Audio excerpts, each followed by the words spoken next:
Hii ni kwa wasanii wakubwa, manguli wa mziki wanaipeperusha bendera kitaifa na kimataifa. Nafikiri kila mmoja anawajua kwa hapa Tanzania, East Africa nzima mnawajua. Ni mwamba mmoja anaitwa Diamond Platinum aka mwamba anaitwa Simba. Kompetenta wake ni kompetenta au kompetenta mimi sijajua, na nafikiri walimu wa lugha mtaliweka vizuri zaidi. Mimi kazi yangu ni kuwasilisha tu.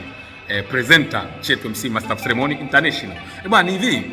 Bwana Roma Mkatoliki pamoja na Suma Mnazareti kwa sasa kidogo wao hawaachii sana nyimbo mara kwa mara, lakini kidogo tunazidi kuwaona jinsi gani ambavyo wanazidi kuchambua. Wanaonyesha kwamba wanajaribu kuchambua muziki ambao unapigwa kwenye East Africa, ambao unafanyika East Africa, sasa kwenye nchi yetu ya Tanzania. Wamenifurahisha kwenye kitu kimoja, competition ambayo inaendelea kati ya Diamond na Alikiba kwenye kuachia nyimbo na juu ya viewers, kama hii finali ya Alikiba mpaka kwa muda fupi tu viewers milioni 10. Safi sana, King Kiba akumeua.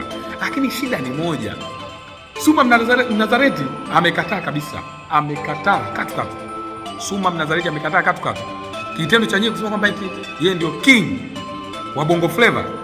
We Roma na Suma Mnazareti wamsimama kidedea, wakasema hapana, haipo, labda waitwe king of kubana pua. Kwa hiyo bwana, naomba niwafikishie ujumbe bwana, kama jinsi nilivyochukua hao ni king of kubana pua, lakini sio king of Bongo Flava. Hawana hadhi hiyo. Hawana hadhi hiyo kabisa. Mwamba amewagomea.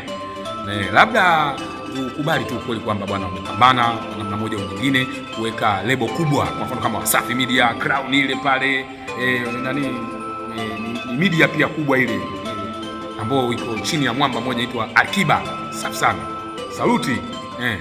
Lakini pia ukimwangalia Diamond vile vile naye safi sana, lebo kubwa, lakini pia radio ile, television, safi sana. Lakini katika uhalisia bwana Roma Mkatoliki pamoja na Suma Mnazareti wameangalia kama sio kweli. Wamejitahidi kadiri ya uwezo wao, lakini tajiri aliwahusu. Kuna mwamba mmoja hivi amejificha, ametulia tu. Hai unakimbiza nishai, unafanya mambo ya nishai, sijui nikupe hai. Nafikiri mnamjua huyo. Bwana Suma Mnazareti pamoja na Roma Mkatoliki wanakubali kikamilifu kwamba duli sex tajiri anatakiwa apewe yeye, lakini sio hawa vijana wawili, hawastahili hata kidogo. Mwamba ameligomea kabisa, na miongoni mwa maoni ambayo yameonekana mitandao mbalimbali na pia kwenye posti mbalimbali zimeonekana kupitia hao jamaa wawili kuhusiana na hili swala competition kati ya Diamond na Alikiba, wameligomea kabisa kwamba huu shubada haupo. Au labda wapewe taji la king of kubana pua. Kwa hiyo bwana, naomba mkazana sana kubana pua, labda itaendelea kuwasaidia katika uhalisia ni kwamba king of Bongo Flava bwana hawana hadhi hiyo. Hiyo hadhi bwana, naomba wapewe miamba wenyewe. Nimepata dhahabu toka Kariakoo. Wakongo wanaijua hiyo bwana. Safi sana. Saluti sana bwana kwa hao ambao wamepewa taji hilo na wanamuziki wakubwa wakina Roma Mkatoliki na Suma Mnazareti. Sababu nao pia ni wakongwe wa jamaa. Kwa mpaka wameona hivyo, wameona kabisa hawa jamaa hawana azio. Hawa ni kizazi kipya, new generation, Gen Z. Azio hawana. Saluti kwao bwana kwa jinsi ambavyo wanaonyesha uwezo wao. Lakini katika walisia bwana, wao taji la kuambiwa ni king of Bongo Flava hapana, wao ni king of kubana pua. Pole sana. Hongereni pia katika hilo.